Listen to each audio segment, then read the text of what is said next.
Okay, so we're back from lunch. We went and took our lunch and went through kind of the areas that we felt were appropriate to cut. So I have that list now. Okay, sorry, can we just wait a second till the conversation's done? Councillor Bates, are we ready? Okay. Thank you, class. No, we gave the nod and Erica started, so sorry. So we took our lunch to the back and we went through the budget, and we have a list of areas that we felt that were appropriate to cut.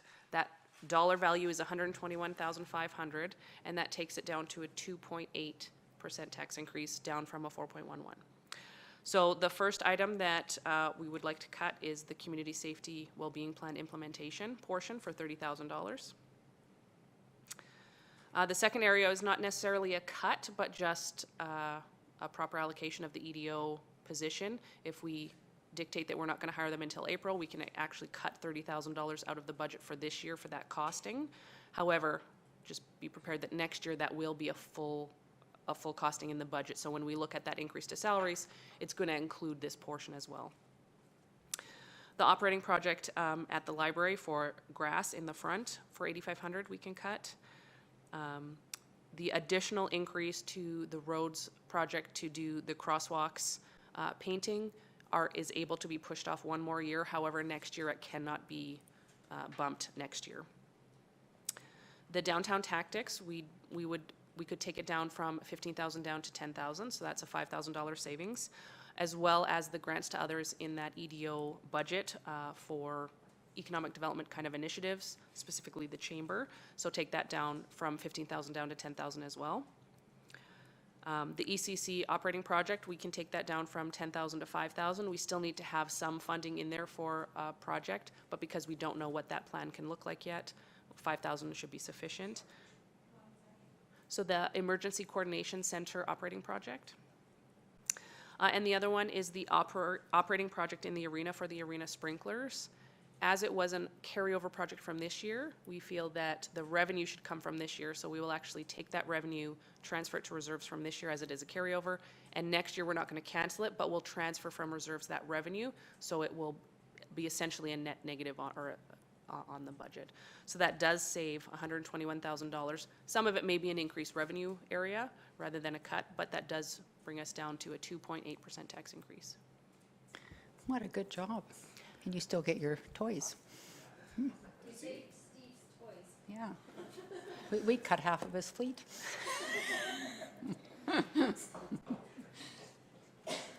So is that a good place for us to land? Is everyone happy with that? And again, 2% of that 2.8% tax increase is still going directly into reserves for debt, right? For that future debt payment, whatever that's going to look like. I think you did a stellar job. Plus 2% for the aquatic center. Yeah. So that 2.8% is in total tax increase. Oh. Yeah. So 2% of that is for the aquatic center, and Got it. 0.8% is for the operating expenditures. Okay. Mayor Barkley. Yes. Can I ask a quick couple questions through to Director Jenkins? The facade program, what access did people have to that last year? And I know that you had said that the infill last year only had the one, but you'd said that it was looking like there were going to be more this year already, or for next year? Mm-hmm. Yeah, so the facade is a $10,000 project. We're not oversubscribed for this year. I think we only did one, and it wasn't the full 5,000. And then there's 60,000 for the infill. This year there was one project in that $15,000 range. Anticipate, because they don't apply until the projects are done, and then they have to submit the receipts after the fact. We don't necessarily know. I do anticipate we'll have some applications. That money doesn't carry over, so it's 60,000 and then restarts for the next year.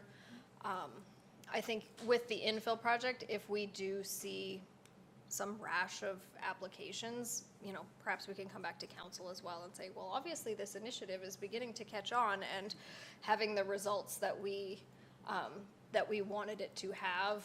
Does council want to expand the funding in that area or not? But otherwise, it'll be sort of first come, first serve until it's expended.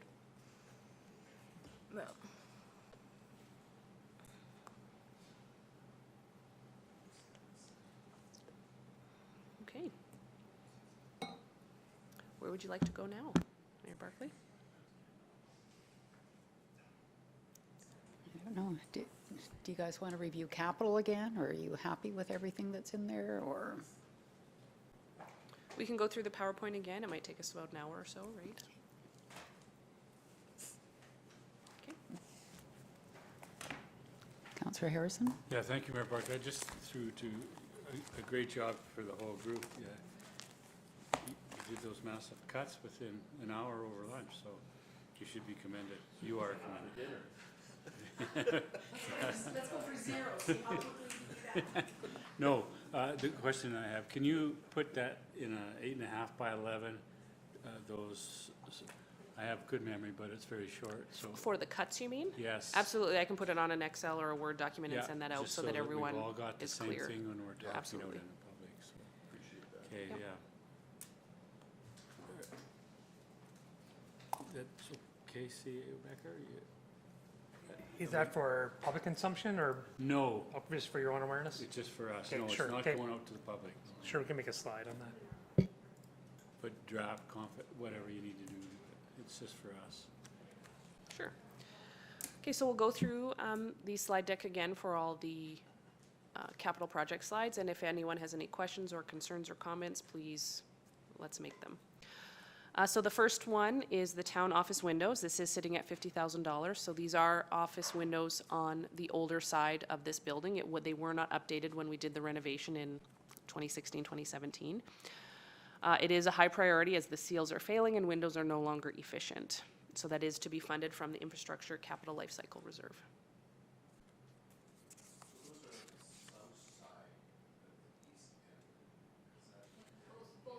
Both sides. It's the east, like the east end that way, I think? Yeah. Yeah.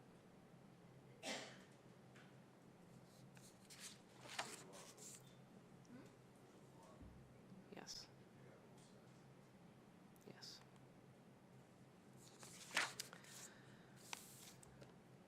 Okay. We are, oh, did I go one too many? Oh, no. The Town Office Committee renovation and the Town Office CAO office renovation are two renovations that we need to do in this building for next year. We are at a limited space. We are full and we have no more room for any future staff. With the additional staff being presented in the operating budget, we do need to be able to make sure there's a space for this person. So we would be creating a wall in the CAO's office to create an additional office or meeting space, and creation of an additional office space through the committee room into 2 workspaces. So what'll happen to do is we'll have to create a wall, make sure it's sealed properly, and as well as a new door. In the CAO's office, we can just do a wall. That was originally 2 offices to begin with, so that's why it's only $10,000 for that portion. And the total cost for that project is $30,000 in total. What do we do after that? Pardon me? What do we do after that? Go up? I don't know. No, that was a joke, but. What's that?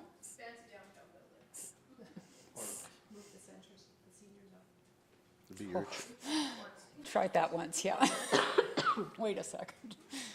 Yeah. Does that create 2 offices in the committee room? So yes, that will create 2 offices. We'll use one as an office and one will still be used likely as a meeting room for now until we need that, and then it will become an office space. Same with the secondary space in the CAO's office. It will likely be used as a meeting room to start until we need it for a future office. So it is creating 3 different office locations that we are able to use. So, but Cubicles that need, when they have webinars or meetings Yeah. online too, they need to have sort of a space where they can go and sit. yeah, So have you had discussions about what's next, like down the road? Broadly. I guess Aquatic Center, if something occurs there, then perhaps Okay, can we, social planning, FCSS Yeah. crew could go there, recreation. okay. Yeah, that'd be likely the move.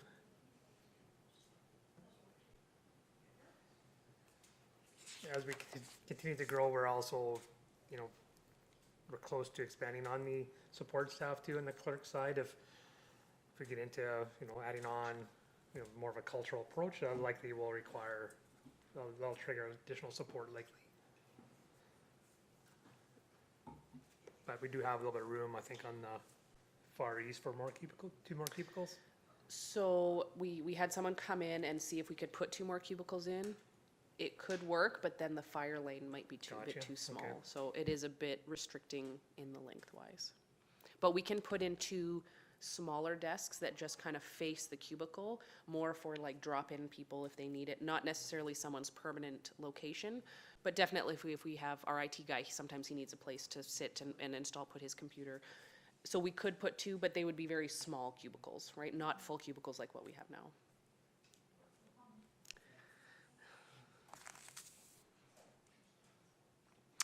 Okay, so the next project is alarm upgrades. So this is alarm system upgrades to the town office, arena, pool, camp house, and park shop. So the upgrades are needed to allow for adequate reporting from the facility to the monitoring station. And there are numerous false callouts about the facility not being alarmed when they are, and it's just not being reported. So this upgraded system will be 5G and allow for future upgrades like fob access to all other facilities on 5G. So that is $38,000 being funded out of the infrastructure capital life cycle.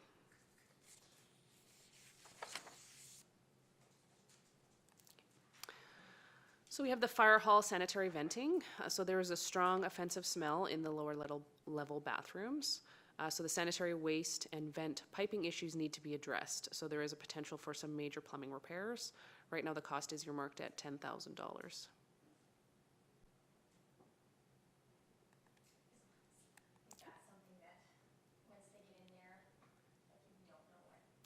It could be. I believe that they are doing some exploratory work right now. We've already done some work that may fix or have partially fixed Yeah. the issue, but it's not completely fixed yet. But if it is something that they go in there and there are some major issues, we will have to come back to you guys for some additional funds, depending on to the extent of the damages, if there is any, right?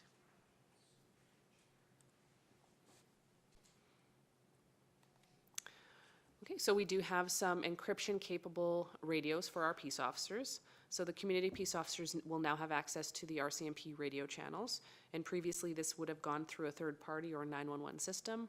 And our current radios do not meet the encryption requirements to support the channel, so we do need to get them the right kind of radios. The cost for that is $15,000.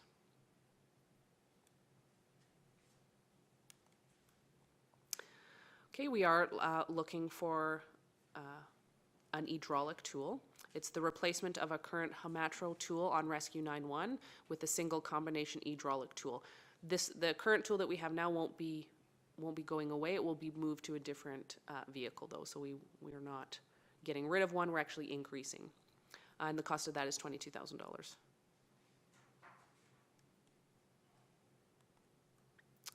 Okay, Operation Yard electrical upgrades. So this is as per our building condition assessments. They are medium priority as items have reached the end of life and should be replaced to prevent any failures. The cost of that is $35,000.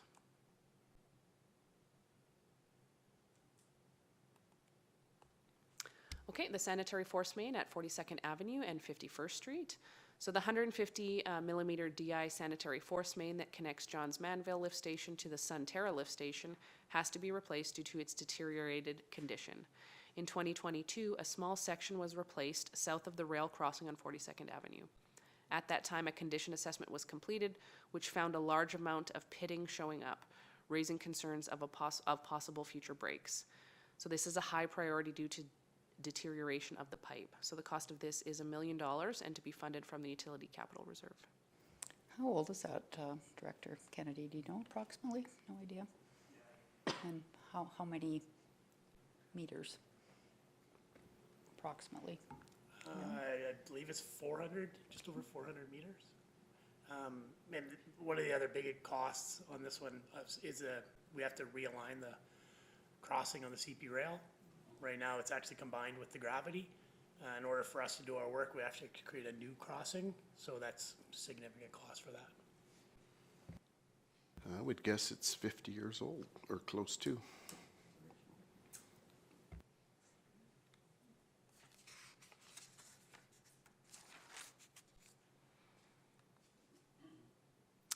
Okay, we'll move on to the 2024 surface improvements project for next year. It is costing, in a total, $1.52 million, and it is to be funded from LGFF at amount of $1.2 million and CCBF in $320,000. So the details are here. So there's 7 different projects that make up this project. So the first one is 46th Ave, paving between 48th Street and 46th Street. The infrastructure replacements were completed in 2023, and the budget for that portion is $170,000. 45th Street closed paving from 54th Avenue. Again, the infrastructure replacement were completed in 2023, so we do have to do the top now. The budget is $130,000. 46th Street, mill and overlay between 45th Avenue and 48th Avenue. It's identified as a high priority in the 2022 road assessment, and the budget for that is $500,000. 39th Street Crescent sidewalk and catch basin repairs, identified as a high priority in the 2022 road assessment, and the budget for that project is $200,000. 40th Ave mill and overlay, identified as a high priority in the 2022 road assessment, budget is $300,000. We'll be looking at replacement of paved lanes in various areas. Priorities will be based on the lane assessment completed in 2021, and that has a budget of $180,000. Excuse me, sorry. Trail replacement along the north side of Napoleon Sports Field. The budget for that is $40,000. The design and tender will be completed in the winter of 2023 with construction during the summer of 24. And we do have a map here showing where those are.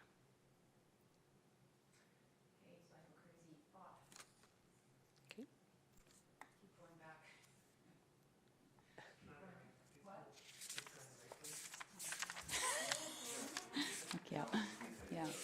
Yeah.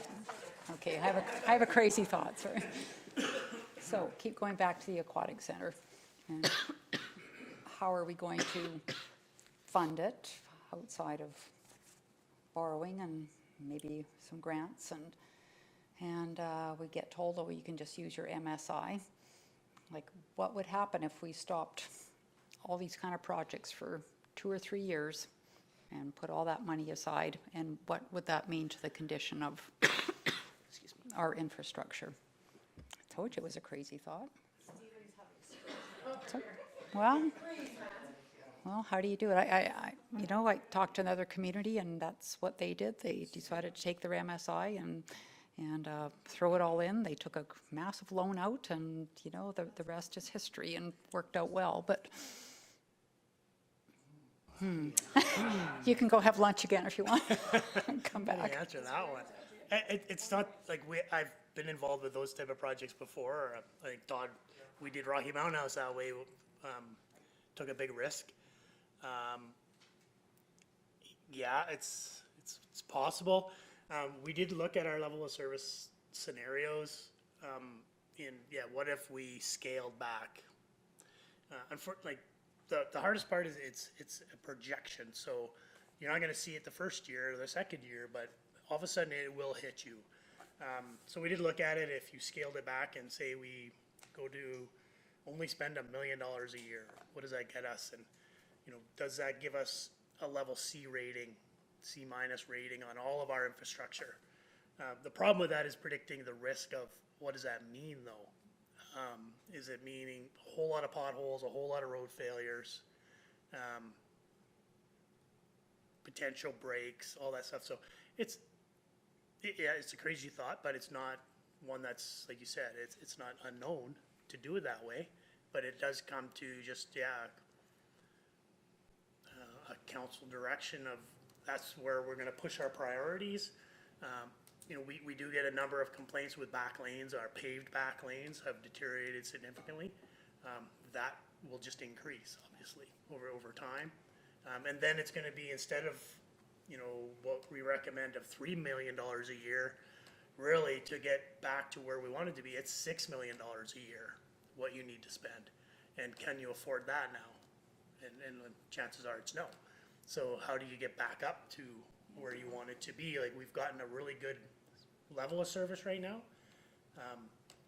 It's a great question, but it's a really hard one to give you a good prediction on how that's going to affect our system. my experience administratively is scary, because we have an in-depth knowledge of that infrastructure. But it's all, you're getting it on both sides, council, so you're getting it, we need this, we need a new facility. But you're also getting it from administration, we need this, like, we need to prolong the life of these assets. So you gather as much information as you can to understand the risk, but there's a percentage of unknown risk. You'll never know until it either hits the fan or it doesn't. And in Rocky, it was that. It was so skinny. My advisement was, don't do it. You're using future MSI that wasn't even allocated. I shouldn't even be talking, this is more, whatever. Yeah, no, it's okay, but it's real, I guess. But I'll just sharing. But I felt there's significant risk because we're using future dollars that was not in our hand. If we had the dollars accumulated, different story, but that worked out. Yeah, I guess that the thought process is, you know, we've been talking about this aquatic center and the condition it's in for how many years, and when does it kind of stop, you know, the crack basin and everything else, and what's the impact to the community of not having that compared to maybe a back lane not being perfectly paved or a sidewalk not being perfect. The sidewalk's still there, but yeah, there might be some cracks in it, and so. Well, yeah, it's obviously very subjective as you compare those various things, lane versus, you know, road versus a sidewalk. I mean, somebody sooner or later is going to have an issue. The problem I have is, as we identify these, I can think of others around town that I have noticed that you know, I haven't gone and looked at these specifics, so it'd be interesting to have Stephen give us a tour and show us, you know, what's next too, because it never ends. And I see certain streets in other communities that I sure wouldn't want to have, and you're going to take your snow blower out there and gobble up a piece of pavement sooner or later. I'm reluctant to, now, you could scrutinize all the projects and probably do like they just did, send them off and say, you know, which little thing aren't you going to do, but it's not going to pay for the aquatic center. That's a struggle I have, is it piecemeal, it small.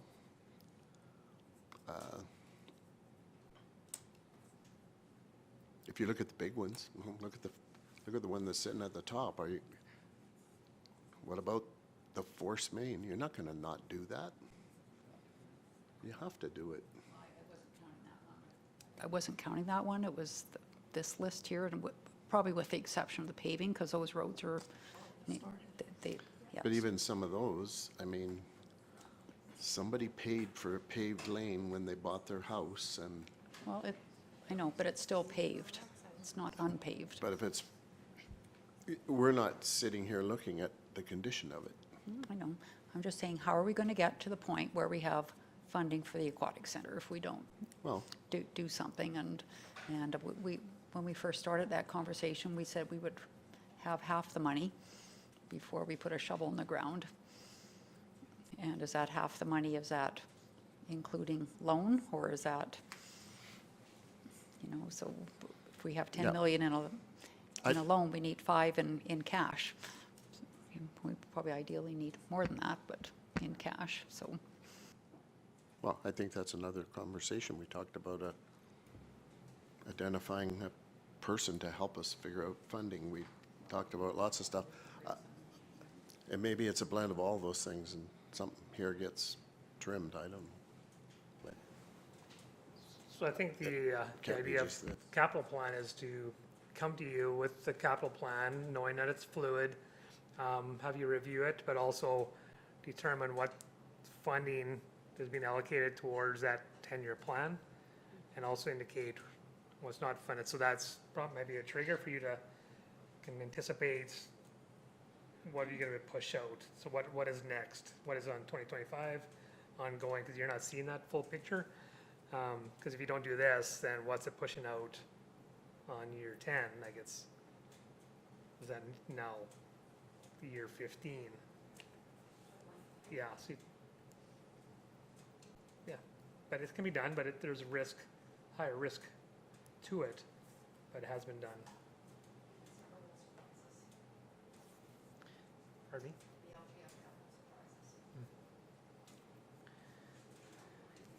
And once we figure out the design of LGFF, it will tell us the guidelines. I know MSI did have some time requirements on when we were able to spend the money. Like, I think even if we had a future project identified, we had to spend it within, I think, a 5-year period, and if we didn't, we would lose that money. Yeah, like I believe Sylvan Lake Yeah. used the MSI for Yeah. a little bit to do the next source. Yeah. And then the loan. Are they still using it now to pay the loan? Make the loan You know, payment? I don't know, Director Vickers. I talked to Sean about how that kind of got off the ground, and yeah, same thing, right? That it was a big risk, but they decided to jump in and and do it. But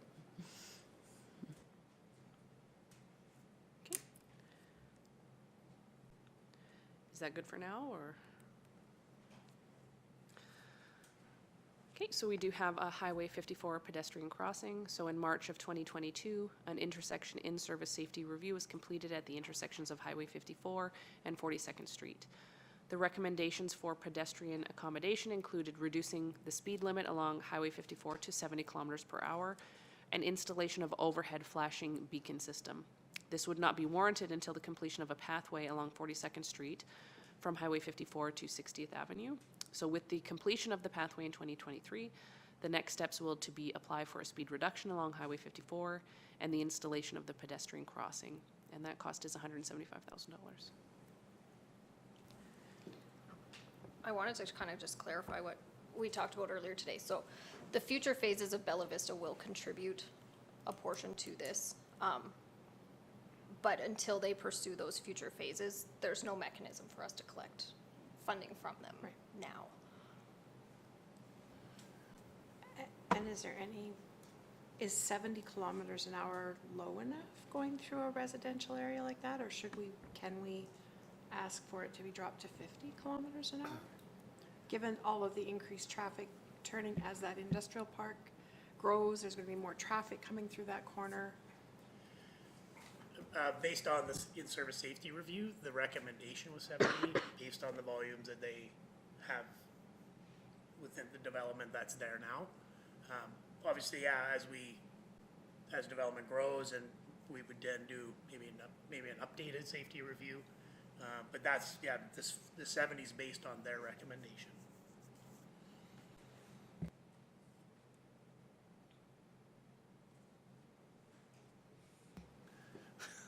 Thank you, Mayor Barkley. This is gonna sound terrible. How many homes are in Bella Vista currently, and do they have any more? From what I've heard and understand is that they're at a little bit of a standstill because of some building issues, so people aren't particularly purchasing. How many homes are there now? How many homes there have people that are actually accessing to cross the highway at this point in time? Is this something that's needed now, or can it be pushed a year until we see a little bit more? So phase one is about 38 to 40 lots. I would say it's probably 60% built-ish, so there's maybe 20, 24-ish homes in there. I think this is something we've been pushing for essentially since there was one house in there, because that was the biggest sort of, I'll call it argument with Alberta Transportation, is that they say, well, there's not enough houses to warrant the improvement, but if even one person is trying to cross the road, it's still equally as challenging to do that. So that's the sort of the issue that we've been essentially pushing for this consideration, as has Creation Communities with Alberta Transportation, to get them to even sort of look at the speed reduction and giving us the ability to install the crossing. Thank you for the bit more background there. Appreciate it. Can I just ask for just one more piece of background? What came first, the bypass, 54th bypass or Bella Vista? Or the design, the development intentions around Bella Vista? 54 came first, the land was annexed prior to the bypass. So if I had a crystal ball going back, I would think that the town's long-term development and expansion plans may have been different depending on, but the bypass plans go back a long way too, so.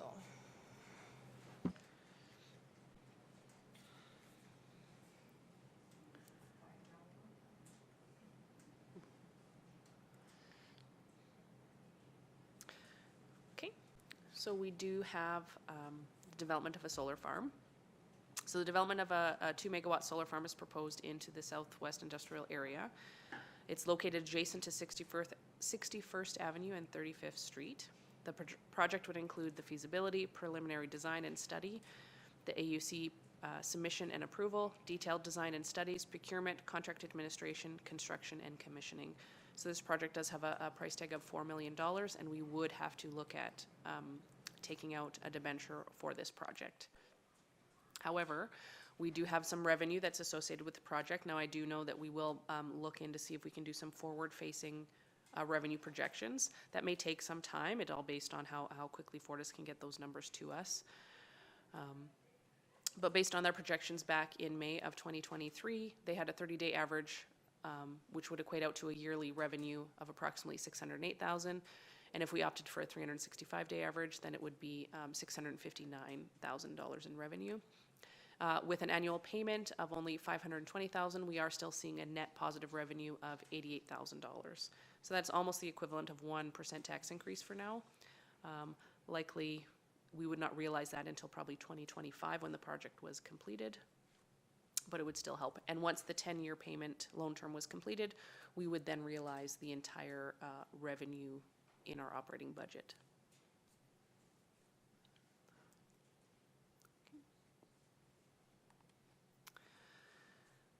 Okay, so we do have our Reservoir 3 radiant heater replacement. So the replacement of radiant tube heaters is identified in the building condition assessments. So this is a high priority as some firing sections have a high amount of rust and scaling that is not evident on other components in the space. It is likely a result of being located in a pump room with high levels of humidity. The cost of that is $30,000.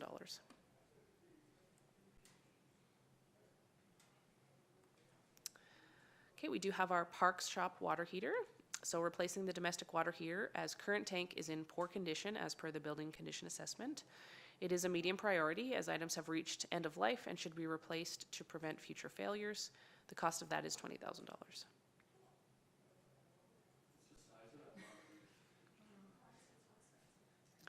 Those numbers came from our building condition assessments. So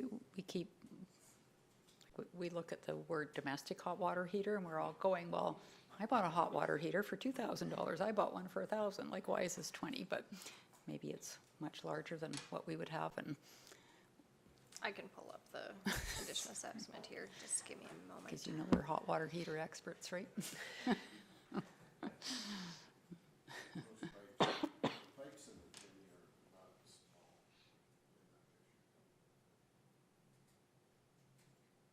Yeah, it might include all the piping around it as well, not just the water heater itself.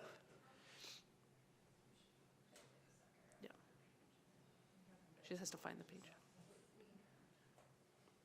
Would you like to come back to this one while she looks it up? Okay. And the budget that's not used goes back into the reserves. We're not just grabbing a number to expending, but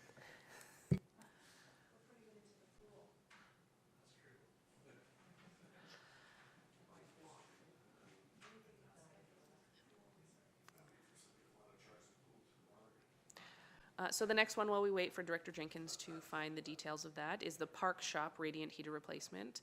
So this is replacement of the radiant tube heaters, north and south bays, as per the building condition assessment. This is a high priority as this is the main heat source for the facility and it's rated in poor condition. So the cost of that is $70,000. So this is also in the Park Shop. It's the makeup air unit replacement. So it is in their building condition assessment that we do replace it right now. It is in medium priority as air unit is in poor condition. but not sure how often the unit is used. So that is $45,000. So the next item is a wheeled skid steer. So Unit 35, skid steer, is a unit that has become high in maintenance and hours. It will be sold once a new unit is purchased. The new unit will be a wheeled skid steer, which will provide more multi-purpose use. It is a high priority to reduce maintenance costs and maintain service levels. The cost of that is $100,000, and that will come from the fleet reserve. And what's the estimated amount of money, or what will we get back from the one that we're selling? That we don't know. Good question. I think when I asked them about, it really goes to an auction, open auction, so, but they're hoping for that 15 to 20,000 range, but it is really hard to know. And are you purchasing new, Director Kennedy, or do you go out to used market to look? This one's a new unit.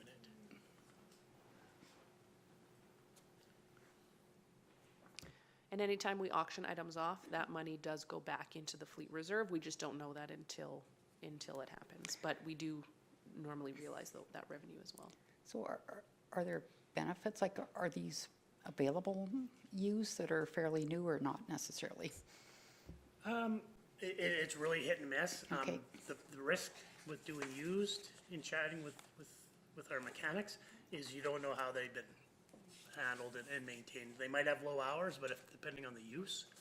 I know that used to be a kind of a philosophy in the past, is buy secondhand, but I think with equipment like this that is highly used, I think going used or new is a better philosophy.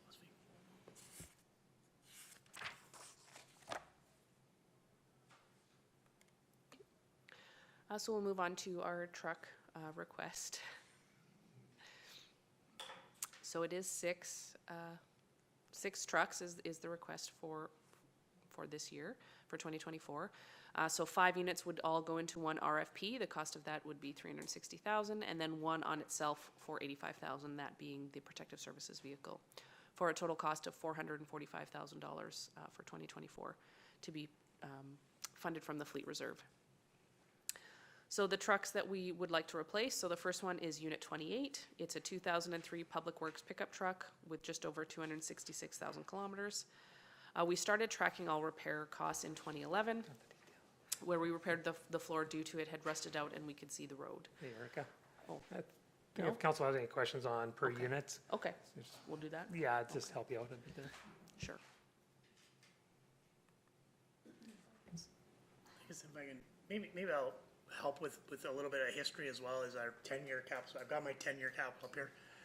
So, because I know this is a big purchase, it's a lot of numbers. Since I've been here, we've purchased in 4 years 1 replacement truck, so I get, yeah, this is a big hit to see. Yeah, and it is multiple departments as well.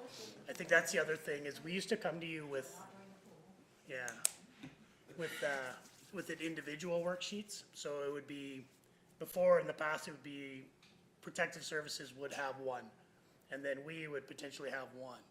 And so you wouldn't really see them as a bulk as well. So we kind of changed that philosophy this year with being fleet. Just showing though in the years to come. So in 2025, we're down to 3 units needing to be replaced. 2026, we're down to 2 units needing to replace. In 2027, we're actually starting to get into that 15-year cycle. So we are starting to actually replace some of our newer units. Hopefully get better resale, but we're back to 3. But then we are down to like 2, and then 1, and then 1. And then in 2033, we're actually 0. So we actually have enough units that are in that 15-year cycle. You're down to 0. So we'll end up with a really good fleet that's lower maintenance. The other thing that we showed in our operating budget, we had to increase our vehicle maintenance 20 grand this year, just because of the parts and materials becoming very much more expensive, deliveries more expensive, all that stuff. So we're hoping with this strategy, we can then now replace that operating budget and drop that. We'll start seeing a trend with that dropping down, so we can lessen that back down. So I certainly understand like wanting to do a bulk purchase, but just thinking about the last year and like trying to spread that purchase a little bit, and it's not possible if you're doing one, right? And I'm curious, like, do you think there'll be that much of a saving by doing a lump sum purchase as opposed to maybe spreading it a little bit or putting it out there? And I'm sure having to go to one place for parts for one make is maybe a lot easier than different makes, but. Yeah, I did reach out to a couple of the dealerships to see like what their thoughts were on doing one or two versus doing 5 purchases. They couldn't give me an actual number, but they predicted you could get in that $5,000 to $10,000 a unit savings to do a bulk savings. So if we're doing 5, that's potentially $40,000, $50,000. So it seemed to make sense to do it, but that's just our recommendation to do. There's definitely, maybe we do 2 and 3, see if we can spread it out a little bit, with the risk of, chances are you might end up with all 5 of them at the same dealership anyway, but there's definitely flexibility with the RFP and how we do it. Another idea that we wanted to do in doing some alternatives is ask for a recommendation on a hybrid. What does a hybrid look like? What's the value? Like, well, I know up front they're more expensive, but maybe that gives them opportunities as well. So maybe we split the RFPs up a little bit that way too. So we have lots of options there.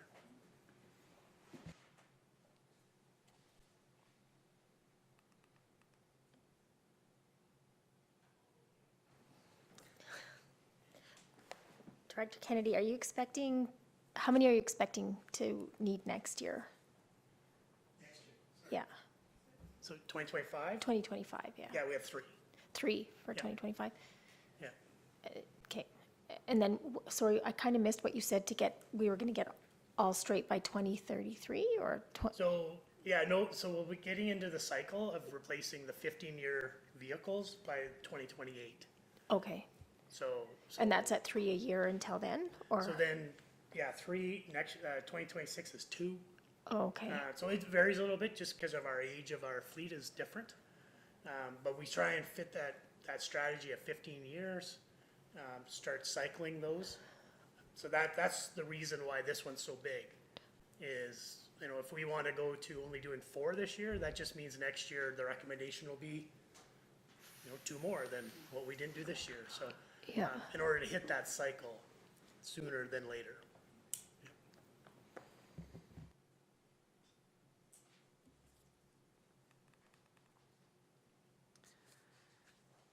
Okay, so the next one, we do have a water truck. So we would like to replace Unit 284. It's a 1997 GMC 3-ton water truck. It was modified from a gravel truck and it's used across all departments. We will be looking at replacing with a used water truck, but it must be no older than 2021.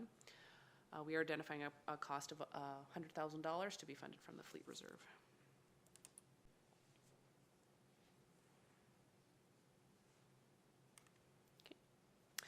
We're looking at a new side-by-side as well. So our old one is Unit 288.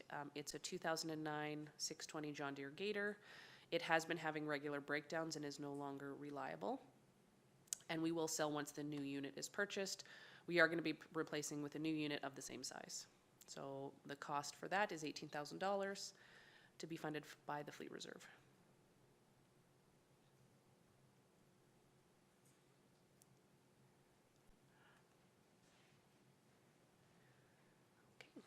We have a snow blade attachment as well, so it's Unit 31D. We do have an attachment for the Bobcat. It's highly used during our winter for parking lot snow plowing and cleanup behind the snow plow on roadways. So this unit does get replaced every 3 to 4 years, and that cost is $15,000 to be funded from the fleet reserve.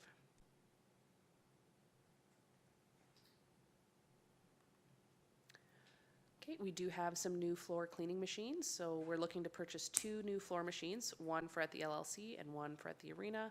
And we will be keeping the old ones for the rink end of season cleaning. It is a high priority as these machines are reaching end of life and should be replaced per custodial standards. That cost is $25,000 to be funded by the Infrastructure Capital Lifecycle Reserve.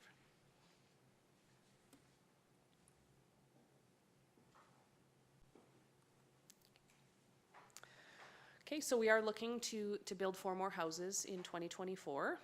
So housing is a key council priority, and this project was identified in the 2024 Housing Action Plan.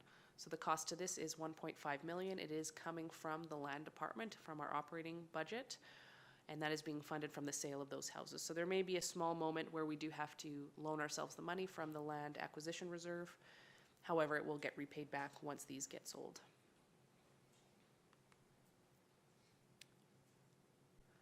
Southwest residential development design.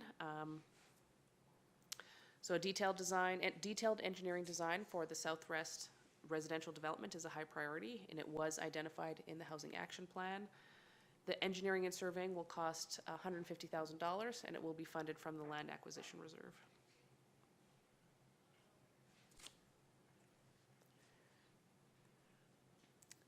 Okay, so we do have the LLC on-demand hot water tank. So the hot water tank needs to be replaced as the tank is reaching its end of lifespan as per the facility condition assessments. We are looking to replace with an on-demand unit, and that cost is $10,000. I can give you the information on the previous hot water tank. Okay. If you would like. So it is a commercial gas-fired hot water heater in the mechanical room. It is 18 years old and is in poor condition. It is a 284-liter unit, so it's larger than what you would be. Yeah.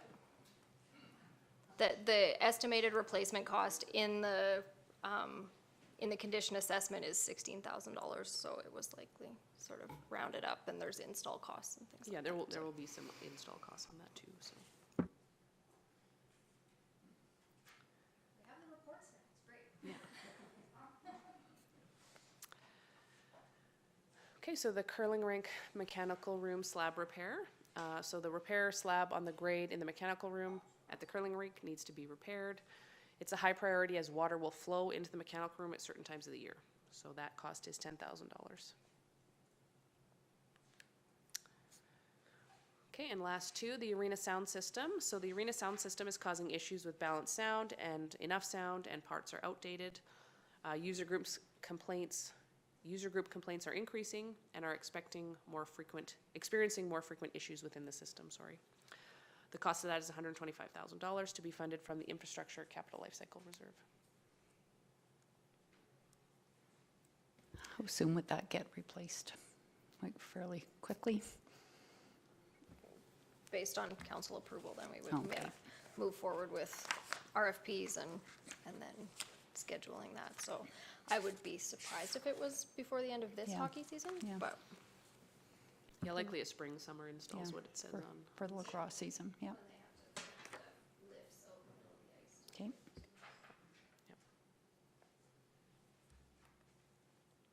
Okay, the last one here is the arena lobby flooring and partition replacement. So supply, install the flooring in the lobby and bathrooms. Flooring is past its useful life. That portion costs $130,000. As well as the supply and installation of metal partitions in the men's and ladies' washrooms. The cost for that is $40,000 for a total project cost of $170,000 to be funded from grant funding for CCBF.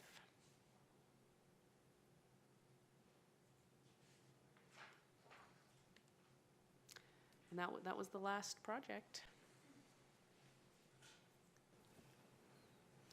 Can I go back just to ask about the fund developer for the aquatic center? How does the fund developer get paid? Just out of the proceeds of what they raise, or is that something that we need to build into our budget? What fund are you talking about, sorry? Council reserves? Yeah, it's, Like our reserve fund? my experience with this has been proceeds from the money generated, whether it's, 1% or 5% would be paid back to that contracts, but there's a few different options, I think. I think that's the stuff we all need to research. Because if we want to start with that right away, and it's something that we have to pay for, then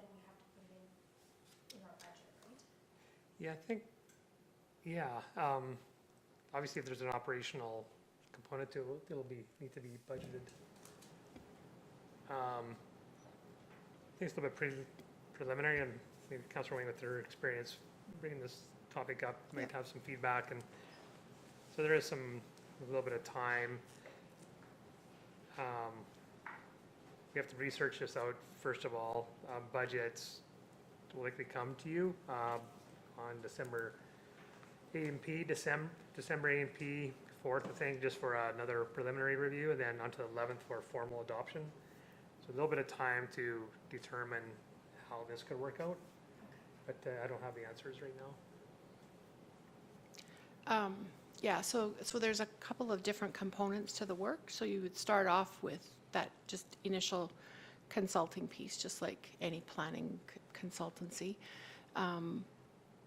How that boils out or how that works out once the actual fundraising starts is determined by the course of action that council and administration would decide on. So, yeah, we would have to have a budget to start with to pay somebody to come in and do that initial piece of feasibility study and understanding what the opportunities are. And then once the decision is made to move forward, if you're going to hire somebody to actually go out and raise the money, make the asks, work with community volunteers around that to like determine what that scope of work looks like, that's a separate body of work. But in my opinion, I mean, just like engineering, at the end of the day, the total cost of raising money is a cost to the project. So, you know, if the project's $10 million and you need $100,000 to hire a consultant, then the project is 10.1, right? It's, like I say, it's a professional perspective that's required just like any of the others. Cost to the project.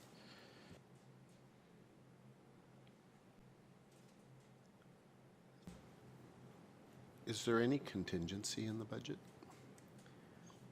There is no contingency in the budget. As per the budget policy that got passed recently, there will not be contingency going forward.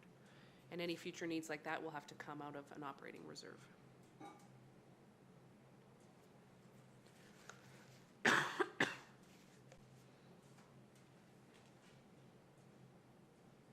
Yeah, I understand that the fundraising completely, like I think it's needed and I get it. I'm just wondering, how soon do you do that when you haven't even got some of the other things in place already? Like you know, what if, gee, Innisfail, we can't put aside $5, $7, $8 million that we need to.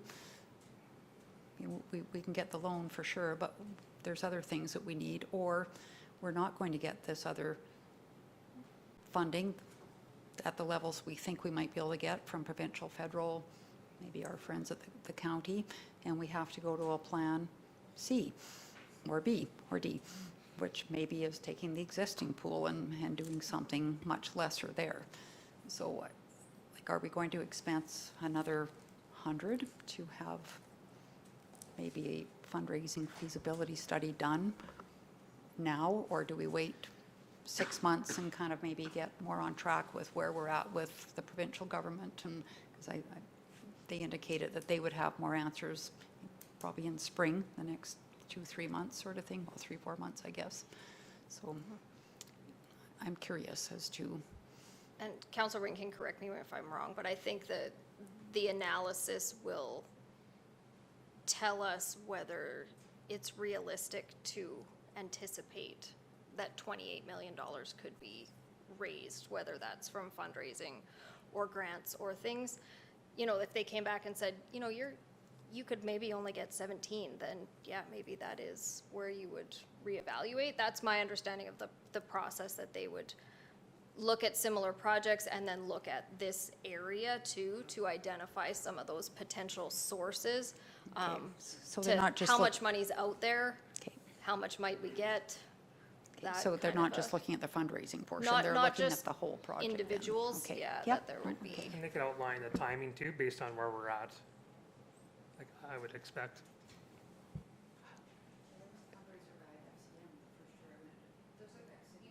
There's law, yeah, yeah.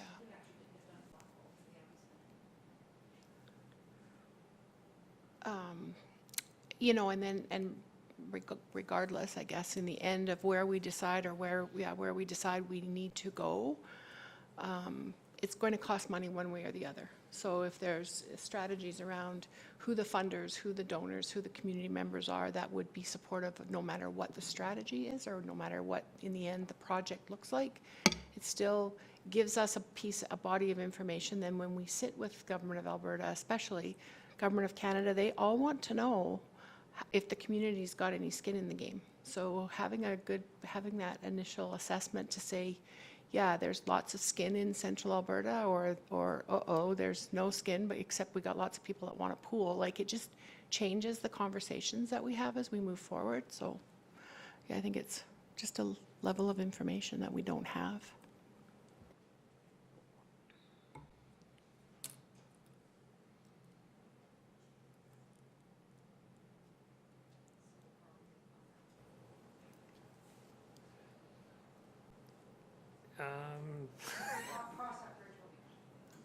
Maybe it's a pull from reserve if it's capitalized, does that make sense? It would be, like, all of this would likely be a capitalized portion, right? Even any initial costs with some sort of consultant, we would put that in WIP, and that would become part of the capital project. So we could just fund it from reserves at that time.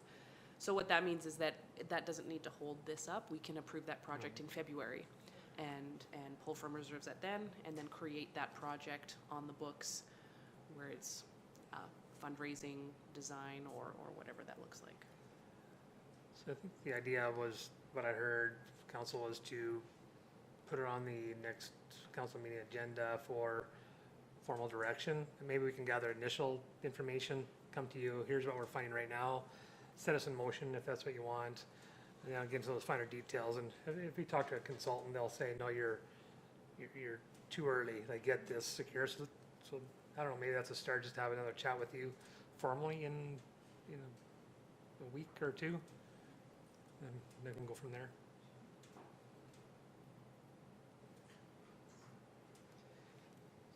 So how are you, council? I'm good.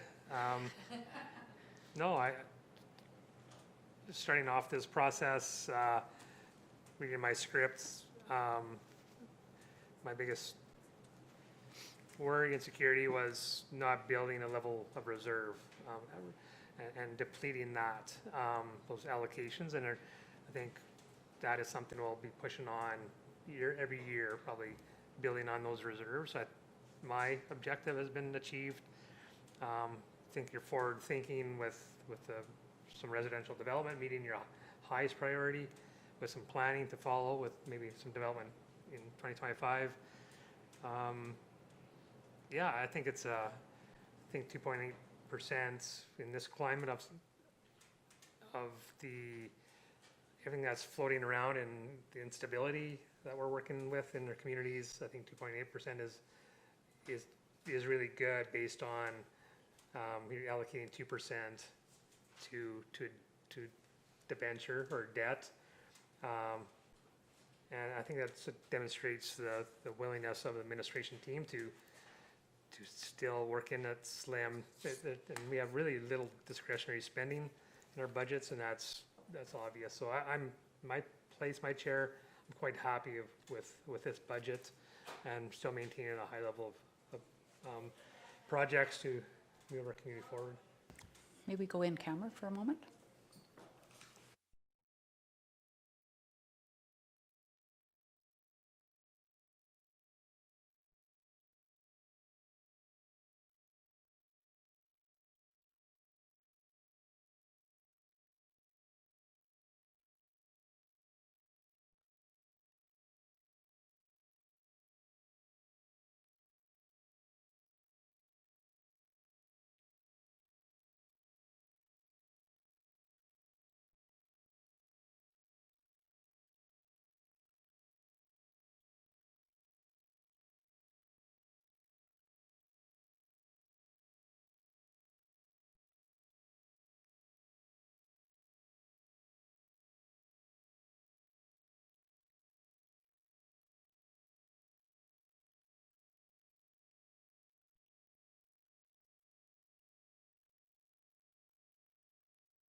Yeah, definitely. So just for the public record, so the idea is to bring this back to you, so with all the changes on December 4th, A and P, just for a review and final input, opinions, and then move it forward to December 11th, asking you to formally adopt it on that day. Meantime, I would anticipate communications will be starting to build out the budget communication piece. Okay, Well, I don't know if I'm gonna be here tomorrow. yeah. You've got the what coming tomorrow? And are we not, I don't know, does anybody want to come back in the morning and just do a quick overview and refresh your minds, or are you good with everything the way it is? Because, yeah, we will, like the CAO said, on the 4th, we'll come back and do this exact thing, saying, like, after you've had a week to review it, let it sit for, a week.